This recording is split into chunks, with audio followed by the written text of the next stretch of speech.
A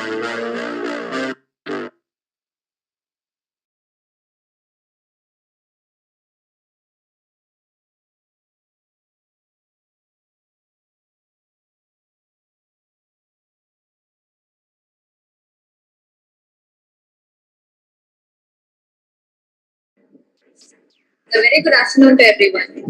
We welcome you all to the third webinar session for day 2 of hashtag 2022. I'm Darshana, the moderator for today's session. I would like to start this event off with a note about our sponsors. Any cultural event would not be possible without our sponsors. Hashtag 2022 is presented by our title sponsor, Vaigai Recording Sanitation, in progress. co-sponsored Forest Flight, event sponsor Hunter Douglas, Pi Hand Tools, and SKM Builders. Voucher sponsors Cobrica, Zig Salon, and Leeway. We would like to thank all our sponsors for helping us make hashtag 2022 possible.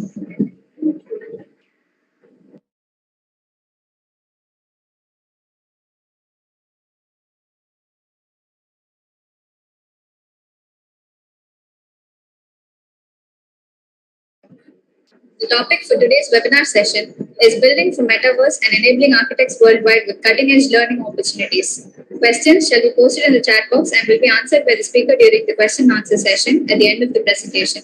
Use of abusive language and unparliamentary words in the chat box is not entertained.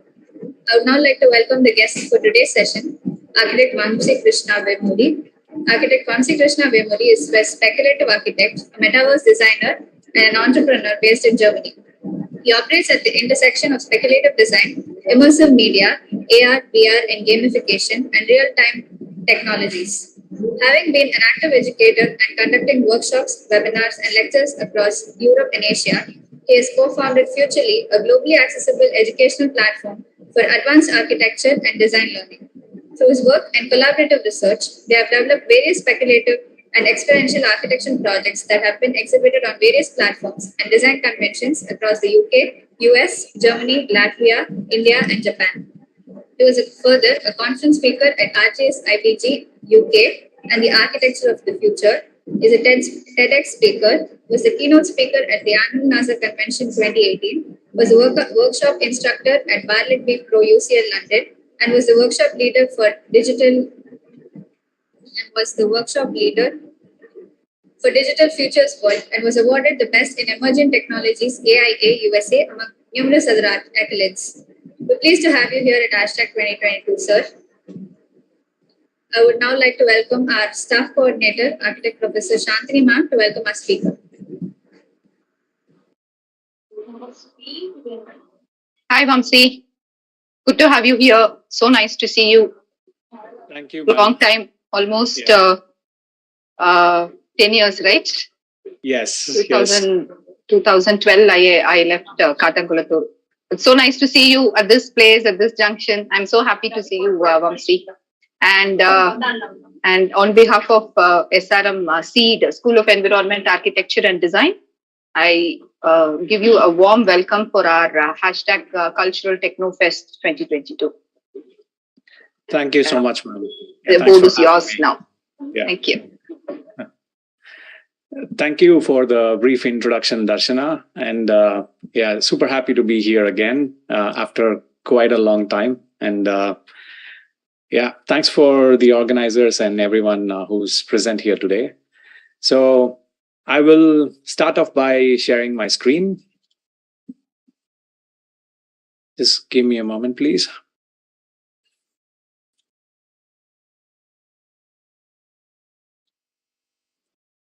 I hope everyone can see my screen. Yes, sir. Yeah. So the talk and the topic for today that I'm going to be touching upon is titled Diving into the Metaverse. I'm firstly fascinated by the fact that all of you have chosen Metaverse as the topic or the theme for your hashtag 2022, which is really amazing, because this is one of the most happening and cutting edge element in the domain of architecture and technology in the present day. And so there is so much to explore, so much to look forward to for us as architects and designers. And I've been dabbling with this space for the past 5 to 7 years approximately. And there are many interesting things that you discover along the way, and you realize that we are still not even touching the foundation. We are just basically taking the bare minimum steps into this whole massive world, which is called the metaverse. So I will start off by giving my understanding or my definition of what the metaverse is. I'm sure you must have heard a lot more definitions during this course of the past 1 or 2 day events, but let's keep it short and simple. So the metaverse is used to describe a combination of digital spaces, experiences, and 3D virtual worlds accessed through a browser or a headset or any device for that matter, and which allows people to have real-time interactions, real-time connections, and experiences through a distance. So most likely, what we're talking about as a metaverse is more spatial, more immersive, and a much more better version of the internet that we have right now. So to also give you a specific idea of what it is not, the metaverse is not a single world or an experience that happens to happen on one platform, but rather it's a series of many interoperable worlds or many interconnected worlds which work in conjunction with each other.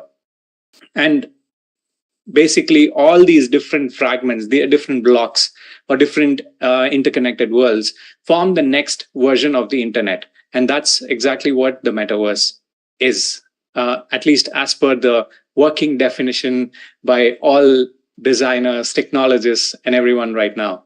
And this is something that I genuinely believe in. And so we work together to create the next version of the internet, which has an immense role for architects and designers to play.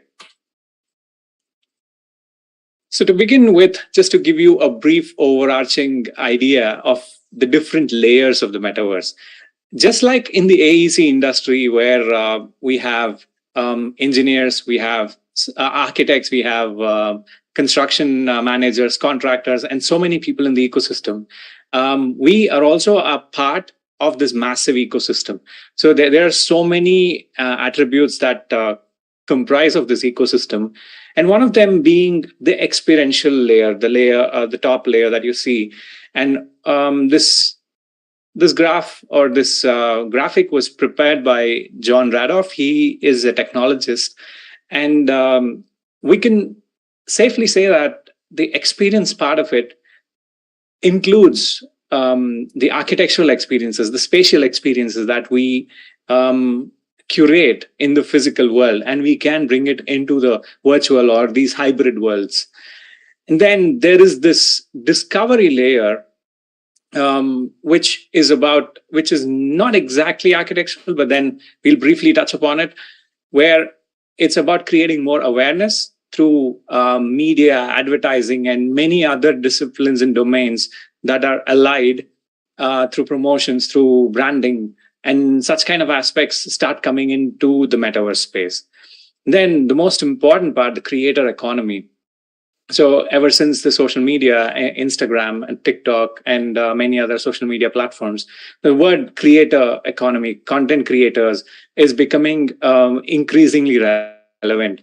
But what's very interesting with the metaverse is that we are entering into a domain where content creation becomes spatial, content creation becomes architectural and immersive. And that's one of the areas where we have one of the massive advantages, being already familiar with how spaces work, how the discipline of architecture works.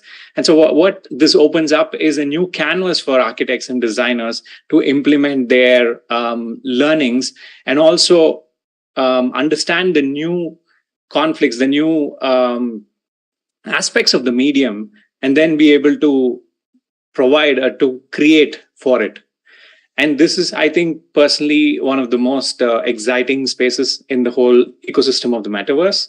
And then there is spatial computing. So there are technologies I'm sure most of you are familiar with by now, which are AR, VR, and mixed reality through headsets, and most of which are probably also available in your institutions right now. where you can use these to have a much more fluid, immersive experience, more hybrid experiences, which have a mix of digital and physical aspects embedded together. And then there is the term called decentralization, which I will not touch upon here, but I will touch upon once we get a little deeper into the presentation. And then the human interface. So how do you access this metaverse? So we need some aspect, a digital layer in front of us. And that could be through a smartphone or smart glasses or these AR, VR headsets or many other ways. Even voice and gesture becomes an aspect in the metaverse.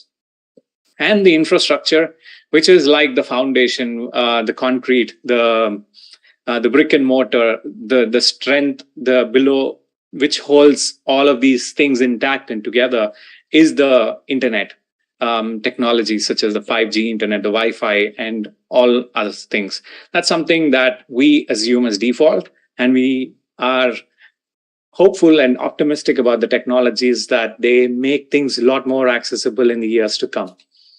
So moving forward, personally, I am interested in these areas. The VR, AR, MR, XR is for extended reality, AI and speculations. You can encase all of these terms, and they kind of form different attributes of the metaverse. So architecture, gamification, and creation of virtual spaces, immersive education, and virtual economies are something that I constantly dabble with and I'm fascinated about. And this is a slide I generally include in my presentations. So long story short, to give you a difference between these three technologies, which are very popular, VR, AR, and MR. So VR is something that you get into and it completely shuts out the real world that's around you. Whereas AR is a digital overlay on top of the real world. And MR, or extended reality, XR, is something where people scales. We will look at two different scales that we can operate in. So one is it enables us to have new tools, new design instruments. Unlike the traditional 2D interfaces where we use the mouse and keyboard, we can actually be sculptors, we can be creators directly in the space and create for the space. And you must definitely try this out if you have a VR headset at your college. So this is a Gravity Sketch app, which is available for free. And you can notice that the spatial creation becomes almost seamless and you are able to scale to scale or to a very miniature scale to understand the proportions, to understand the spatial qualities that are emerging, and then be able to design real time. And what's also exciting is it's starting to become collaborative. You can work with your friends, partners, and also be able to interact, engage, and take design decisions and work together. And the interfaces are also becoming very intuitive in these applications, which enable us to see the feedback real time, understand the nuances, and be able to change things, alter things much more faster, and also learn faster as creators. And it doesn't just get into the creation of a model part. We also can visualize sun angles, the sun directions, and also understand the climatological aspects of it, the structural aspects of it. And as you can see, there are multiple people collaborating on it, making notes, and also looking at through cutaway sections and so on. So these are enabling a collaborative BIM environment as well. And similarly, it expands into a city level or an urban level canvas where you can make buildings as an interface and be able to project some of the digital elements that you're looking at and be still comfortably walk through the city and experience a lot new ways of seeing the whole city. That's what it opens up. And of course, it also assists in fabrication, where you have augmented reality aided fabrication, which is a very new way of doing bar bending, timber bending, and structural assembling structural elements. So it makes a lot of things intuitive through these headsets. So right now, I believe a lot of you have an overview of what we are looking at, and let's expand the scale a little bit. Let's dial up the details. And how do you envision the metaverse as an architectural space? So right now, we looked at it from a very personal point of view of you and your creator tools, and then how you can dabble around with it. And how do you see, or how do you envision it as an architectural space? And I'm sure most of you know it. And most of you are probably very excited because that's I think, the more exploratory part, the more unlimited area for creativity and freedom. So currently, the metaverse is massively scaled. As I mentioned before, it is a series of interconnected worlds which are currently developed and also going to be developed across the next decades to come. And they will all be interoperable at some point. So you will be able to dynamically switch between one world to another and take some attributes, some things that you have, your avatar maybe, from one world and to another, move seamlessly and be able to interact, experience, and so on. And real-time rendered. So right now, most metaverse platforms, when you look at the graphic capabilities, they still have a very low poly or a cartoony aesthetic. That's because of the technological constraints that we currently have. But then they will all start to become a lot more realistic, a lot more similar to the real world counterparts. So the physical reality and the virtual space start merging together. That's the idea for the years to come. And an economy. So one of the main key features why the virtual space or the metaverse is growing right now is because so far, at least until the last 2 years, it was only about creating these virtual spaces or creating these mixed reality spaces. And people didn't know what exactly to do with it in terms of commerce. But right now, we are entering a space where even real estate is happening virtually. We are talking about economic transactions, financial transactions that are happening through the metaverse. And that opens up the entire canvas for a lot more industries to dive in. And that makes it very serious and a lot more interesting. And of course, it's synchronous, persistent, and it is ready to cater to unlimited number of users. And there is a sense of presence and there's a continuous flow of data. So you might have encountered this term, centralized and decentralized metaverse platforms. This is an interesting topic or an interesting distinction that we all must be aware of. So for example, the Facebook or rebranded as Meta, they are developing something called the Horizon Worlds. And then there's Allspace VR by Microsoft. And then there's another third-party platform called Sansar, which we extensively used in some of our courses. And I will also be showing you some projects that we've done using Sansar. And then there's decentralized platforms, which are based on blockchain technologies. And I'm not going to go dive deeper into it because it's a completely different topic for another time, such as the Sandbox, Crypto Voxels, and Decentraland. And these decentralized platforms are purely based or designed for economic transactions. And a lot of brands, a lot of corporate companies start diving into these platforms and have their presence. So these are two different sides of it. Right now, the decentralized platforms are making the metaverse currently a more transactional environment, which is making it a walled garden. And while the centralized platforms are still exploring new ways of making them open, social, interactive spaces. So this is the current tendency right now, but things will start to evolve, and there will be a lot more accessibility and inclusivity in the metaverse space in the years to come. So I'm just quickly running you through some of the visual aspects and the spatial qualities of some of these platforms.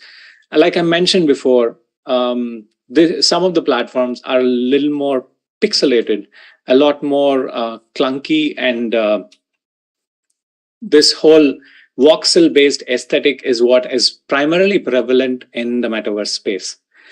And that is due to the technological constraints right now. And the other domain or the dimension of the metaverse is that it's not just limited to the virtual spaces. It extends into the physical realities through augmented reality.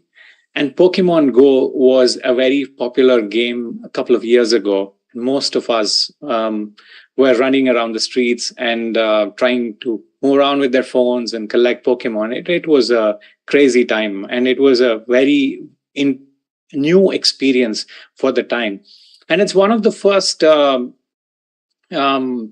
massive global scaled metaverse projects, which made interactivity and immersivity possible at an urban scale. And there is a predecessor for the same game called Ingress that I'm going to touch upon. And what's fascinating about this is that this is a map that was created by the users of Ingress. And what's really fascinating here is the users interact and engage with an alternate map of the city, which is not simply an overlay, but rather intersects through various roads and arteries, creating its own navigation paths and social system. So think of it like a map that is user generated, and they plan their own routes and map on top of the existing city map. So it cuts through a lot of arteries, it cuts through a lot of pathways that you traditionally know, and they create their own custom pathways and share it with other users. And so this creates a new overlay on top of the entire existing city fabric, and also changes the way they start interacting with the city. This is a project that we developed as a part of our studio. It's called Saha. And these are some of the storyboards to create a sci-fi, fictional, futuristic Indian scenario. How would a cyberpunk Indian scenario look like?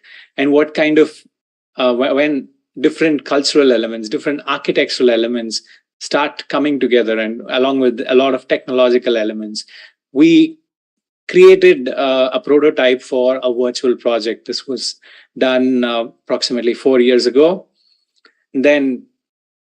So this involved working with these real-time engines and working with all these models and all these aspects, everything real-time, and be able to change, be able to alter the entire spatial qualities of it. I can give you a deeper insight. So this is how it one of the worlds looked like. And all of this is through the browser when you're actually working on top of the project. So unlike the traditional workflows where you have to wait for something to render out and then make changes, here you can actually work on everything along with all these textures, lighting, and different aspects, and be able to make your design decisions real time. And what's also exciting is that it doesn't just end there, because we wanted to also explore the domain of editing it in virtual reality. So our team was scattered all across the world. And then we met in VR, and we were actually editing the world real time using controllers like you see here. So we were able to change, we were able to make these collaborative design decisions for how things should come together. And that is something really fascinating and a very intuitive experience in comparison to working in front of a screen. So ultimately, the project evolved a little bit in this way. And this is a glimpse of the kind of world that we built back in the day.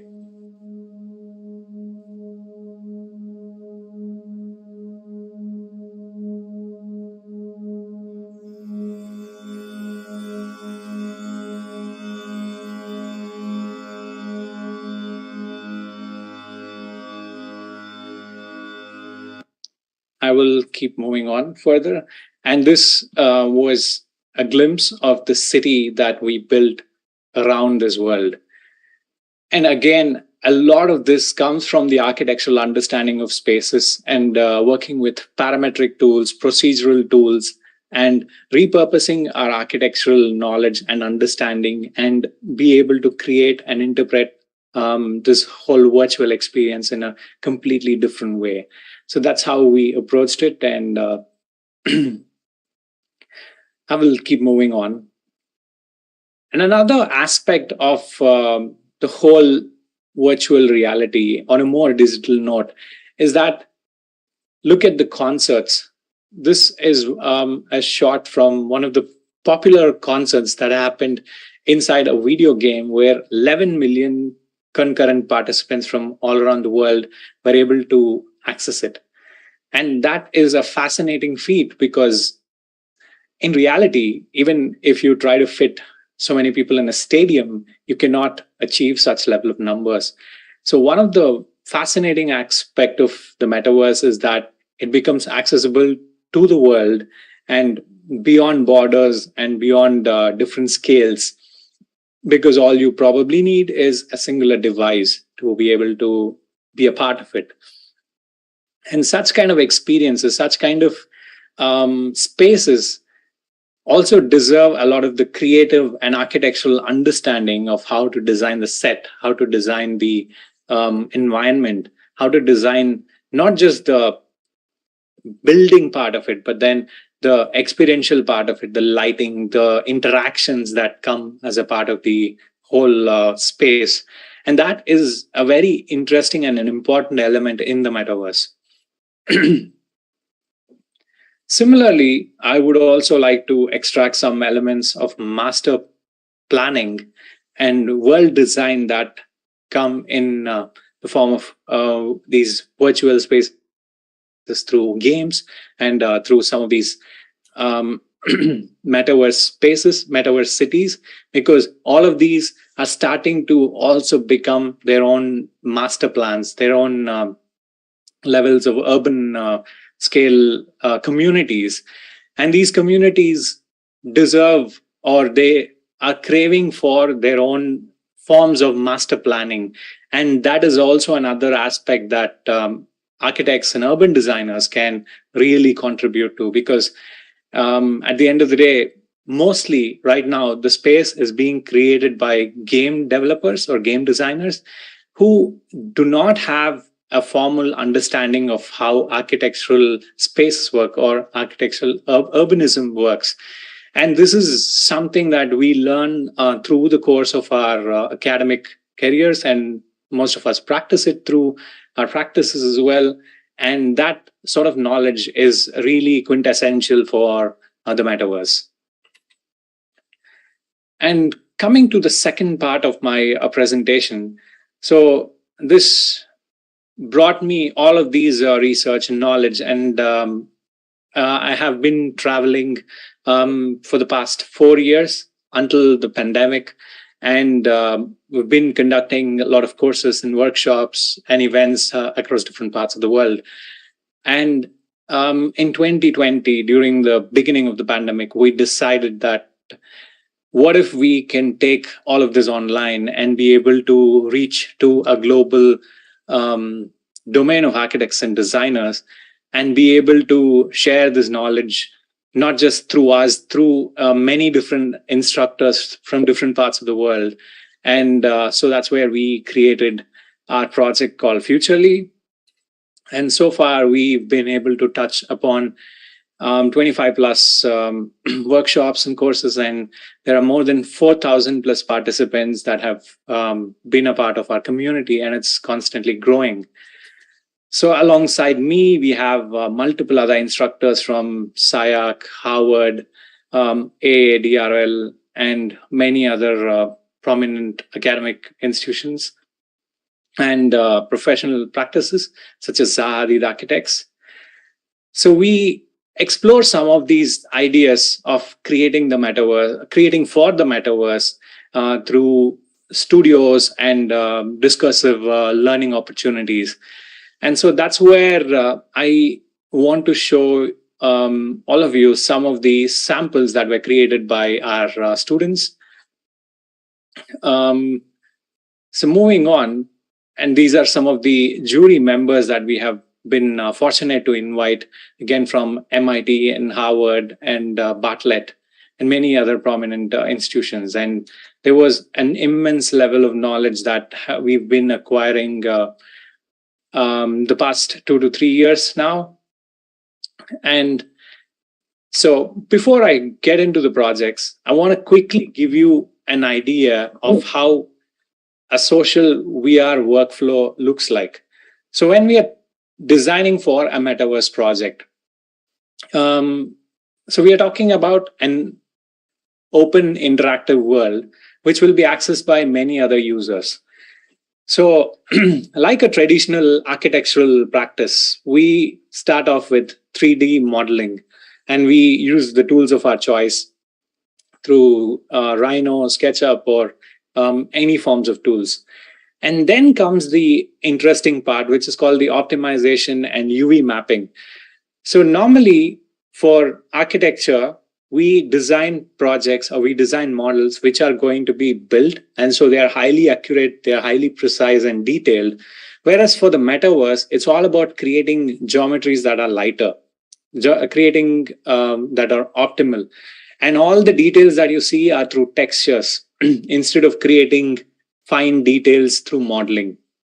So because the metaverse is an interactive online space or online accessible space, it has to be lighter, faster, and not everyone can have a very powerful device to be able to run your project or experience. So that's a very important aspect. Then comes the texturing part, where most of the fine details, the intricacies, or the ornamentation of columns or beams and so on, they're all done through texturing. So there are certain parametric and procedural strategies that are applied, and then you develop it. And then compositing. So that's the interesting part, which is also called as world building in different way, in another term to use it. And there are multiple software, such as the platforms that I showed. Most of those platforms allow you to use their own built-in tools to build projects and experiences. And additionally, if you want to build a custom experience, there are tools such as Unreal Engine and Unity, which lets you build ground up. And that requires a bit of skill and expertise. That's something you can grow over time.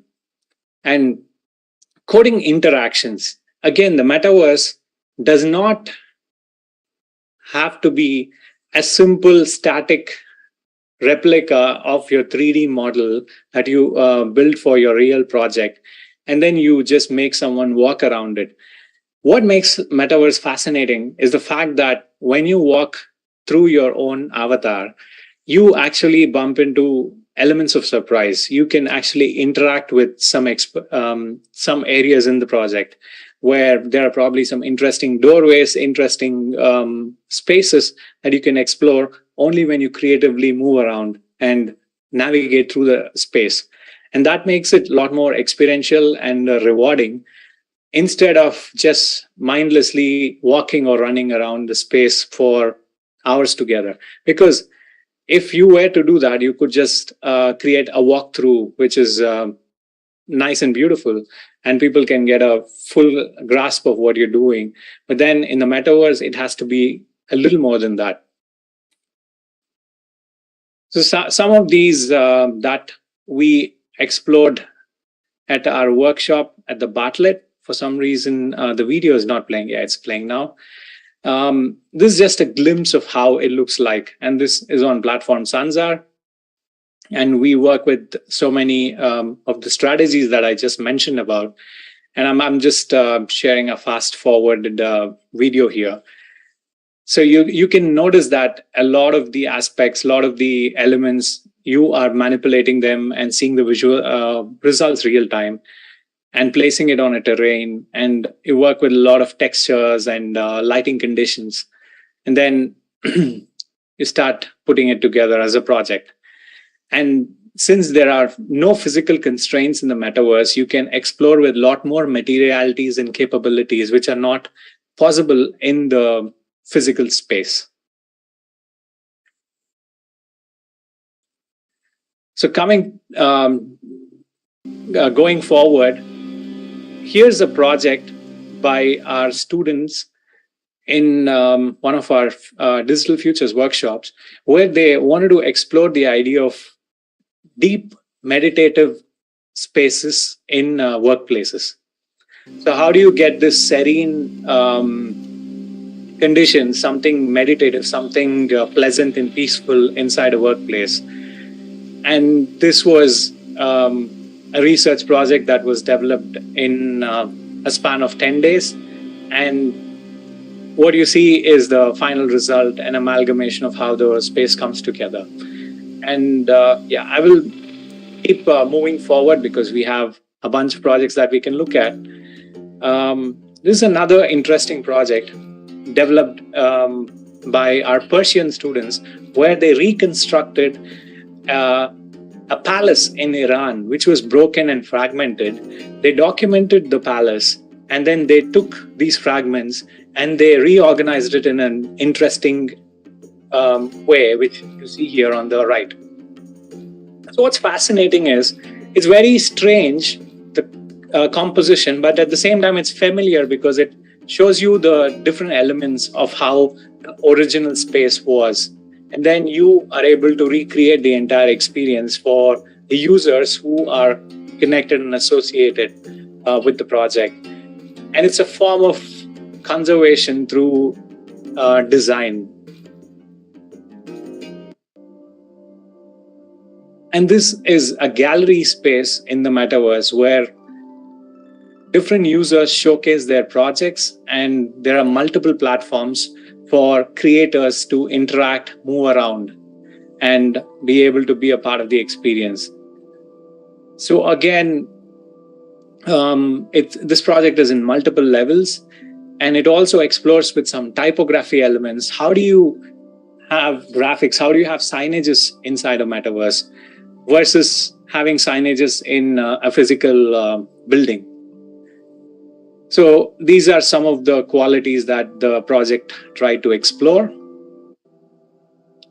And this is another interesting project where the participants attempted to create planets and interact and move around between multiple planets. So they created a miniature planet, and then from which you can teleport and move to another planet. And how do you navigate between spaces such as these? And how do you use the periphery of a spherical shape of a planet to be able to move around? So it brings us a lot of challenging questions, a lot of challenging opportunities as well for architects to think of spaces that we used to only vividly imagine, but then we can bring them to reality and see what kind of challenges, what kind of constraints that we have, and how do we tackle them and make the project more experiential. And this is another project of a cathedral in Spain. So participants created a deformed version of the cathedral, which is lost in translation. So they did some scans, a very imperfect scans of the project, and then they started mapping the project together. And what you see is the raw nature of the project through the broken, fragmented aspects of it. and how this whole digitally native aesthetic starts coming together and form a composition.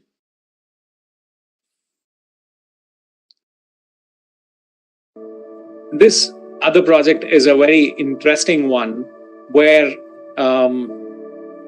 the participants documented a small little town in Greece using drones, and they used a very low powered camera. So what happens is it only preserves certain levels of detail with very less accuracy. But then what you get is a very digital interpretation of the project. And this whole horizontally stacked city was taken and stacked up vertically in multiple levels. So it creates a very sense of nostalgia, yet sort of familiar and unfamiliar elements as you navigate through the space. So it looks quite familiar and nostalgic for most users, but then it also navigates through this territory of abstraction through these digital overlays. So these are kind of interesting questions that we explore through the metaverse, and what kind of aesthetics and what kind of spatial qualities that arise through such spaces. Yeah, I will quickly keep moving through the projects due to the interest of time. And this is another project that we developed in Bartlett. It tackles the ideas of sensory captivation and how to use acoustic elements to evoke certain emotional aspects as you move along through the space. So there is this serene quality to the place, and the visitor to go beyond their limits to travel through unconventional ways of And then the other interesting project that I will only briefly touch upon due to the interest of time is what we developed for the Crypto Voxels metaverse. It's a decentralized metaverse platform where we had an interesting exercise. This was conducted by one of our instructors, where we had 3 pockets of land. I'm going to give you a brief idea, like a small story of what happened here. So we had 3 pockets of land which were given by a client who's a metaverse landowner based in Chicago. And the participants learned the site conditions, and all 3 pockets needed 3 different spaces: a community gathering space, a museum, and a concert hall. And this whole platform works in voxel forms. So all you see will be cubes or buildings that are stacked in the form of multiple cubes of different resolution: 32 by 32, 64 by 64, 128 by 128, or 56 by 56. And so that was the constraint that was given, and the plot was given to the students. And they developed various design concepts, and they finalized the details for the project. And they rented out the land from the owners, and they deployed their project on top of it. And the owners and the architects, and we also invited jury members to critique and comment on the projects finally. And the final students, the projects that won, were rewarded certain amount, and then they were awarded the project. So this is very synonymous to the real world counterpart of how architectural competitions happen. And then we were able to recreate it through a completely virtual experience through use of blockchain, NFTs, and involving landowners and architects. And these are few other projects where we develop various iterations. And since we use a lot of parametric methods, we are able to create quick iterations and test out what works, what kind of spatial qualities work. And if it doesn't work, we immediately change it, create a new iteration, and deploy in the project. So all of these are some of the results from similar such explorations.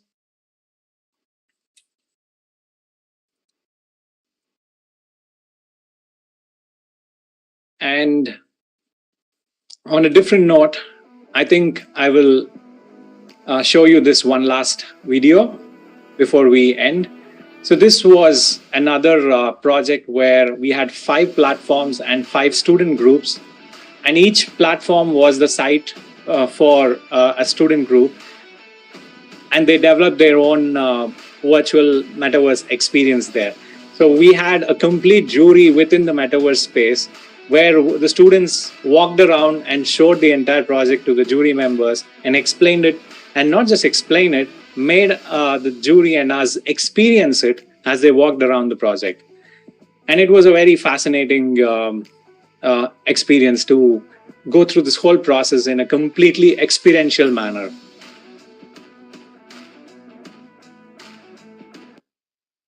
With that, I show you this last part of it, which is a metaverse project that I'm developing as a part of my personal research. I'm building this from ground up and then hopefully make it as a virtual immersive experience available in the upcoming months. So these, all these that I showed you today are some of the facets and domains of what we do at Futurely. And there are multiple other domains such as architecture, robotic fabrication, dealing with immersive technologies, BIM, generative design, sustainability that we dabble upon through our research and explorations at Futurely. And so we aspire to empower and support architecture designers, academic institutions by enabling extended learning opportunities of advanced architectural and design education. Let's build the metaverse together. Thank you. Thank you, sir. So we would now like to take some questions from the audience. So if you have any questions, kindly post them in the chat box. So we have a few questions already. So the first question is, does a virtual experience of space compare to the space a person experiences by physically being in it? Yeah. I think we are not exactly there yet, because right now the feeling of presence is a visual aspect that we are able to tackle. We can visually see another person through avatar, or we can interact with them seamlessly. But then when it comes to the touch, the tactile aspect of the physical space, that's something we are still a long way to recreate. Because right now there is research going on in haptic gloves and haptic feedback that we get through different means. But in no way it is as closer to the physical aspect. But we will get there probably in a couple of years to come. Yeah. Yes, sir. Thank you. So the next question is, given the absence of physical constraints to design, how is space initially conceived when it comes to world building in the virtual world? That's a very interesting question. It is true that we don't have the physical constraints of design, but then there are other constraints, or probably I would say there are other limitations that we need to set. Because looking back into the history, and when I say history, I'm actually talking about video games. So there is this aspect called endless world creation, unlimited world generation. What happens is, it is very cheap, very easy to create infinite worlds and landscapes with the current technology that we have. But what is hard is that we create a short or a very specific experience through a very specific constraints, and that is rich in interaction and immersion, rather than just being a mundane, open-ended space that you just keep endlessly walking or running. So I would say there are one set of constraints that are technological, which is the limitation of number of polygons that you can use, or the heaviness of the models that you can use. But beyond that is the constraints that you set as a designer. because without that, everything is possible and nothing is possible too. Yes, sir. So the last question is the realization of various design ideas like the sensory stimulation and deep meditation spaces that you were mentioning in your projects earlier. Do you think that they're more effective in the virtual world rather than the real one? Easier to achieve? Yeah.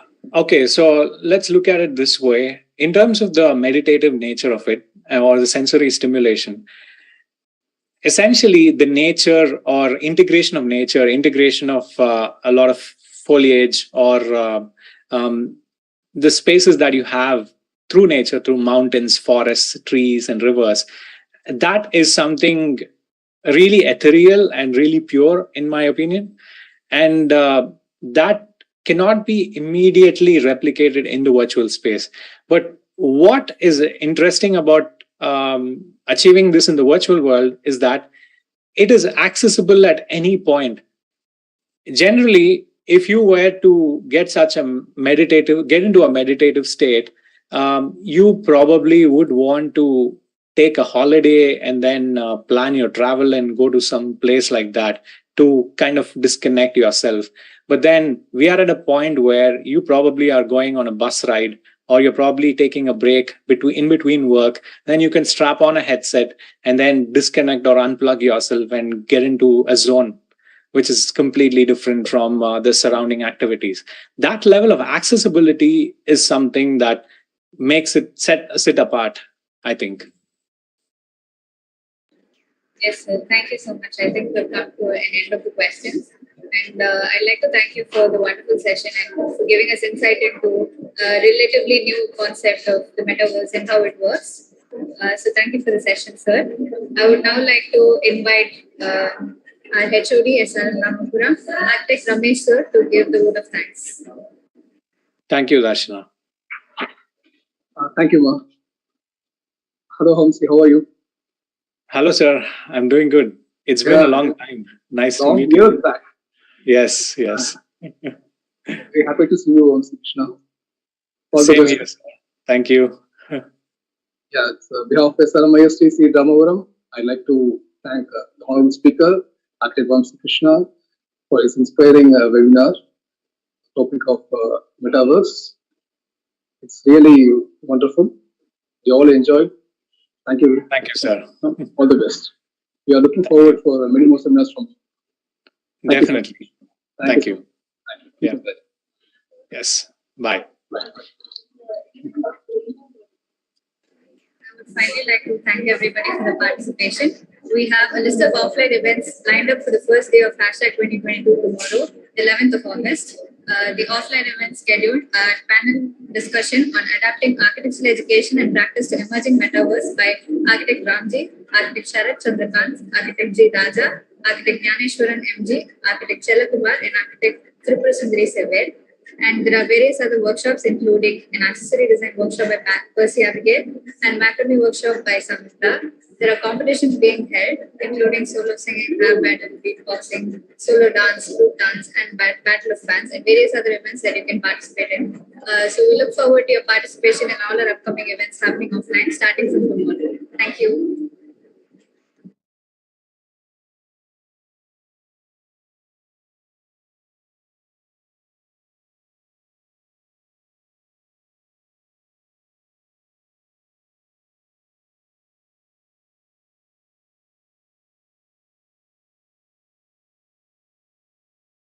I would also finally like to thank our event sponsors, our title sponsor YJ Sanitation, co-sponsor Forest Fly, event sponsor Hunter Douglas, 500 Boots and SKM Builders, voucher sponsors Purvika, Zig Salon, and Leeway Designs. Thank you.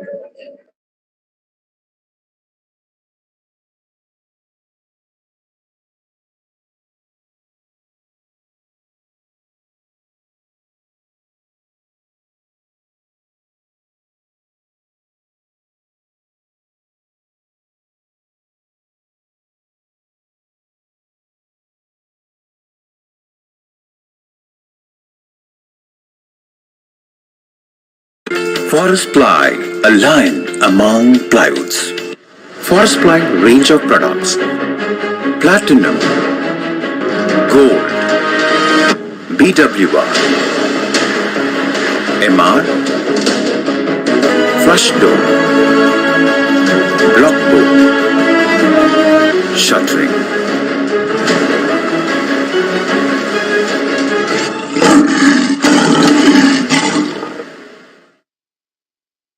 Forest ply, a lion among